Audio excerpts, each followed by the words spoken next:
بسم اللہ الرحمن الرحیم۔ شروع اللہ کے ببرکت نام سے جو بڑا مہربان نہایت رحم کرنے والا ہے۔ محترم ناظرین، حضرت ابو سعید خدری رضی اللہ تعالیٰ عنہ نے بیان کیا کہ رسول اللہ صلی اللہ علیہ وآلہ وسلم نے فرمایا کہ قیامت کے دن موت ایک مہڈے کی شکل میں لائی جائے گی۔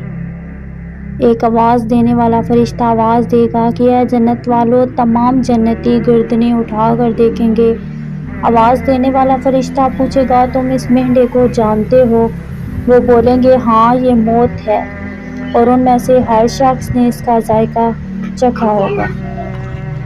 پھر اسے ذبح کر دیا جائے گا اور آواز دینے والا جنتیوں سے کہے گا کہ اب تمہارے لیے ہمیشہ کی ہے، موت تم پر نہ آئے گی، اور جہنم والو، اور تمہیں بھی ہمیشہ اسی طرح رہنا ہے، اور تم پر بھی موت کبھی نہیں آئے گی۔ پھر آپ صلی اللہ علیہ وآلہ وسلم نے قرآن پاک کی آیت تلاوت فرمائی جس کا ترجمہ یہ ہے، اور انہیں حسرت کے دن سے ڈرا دو جبکہ فیصلہ کر دیا جائے گا، یعنی دنیا دار لوگ اور ایمان نہیں لاتے۔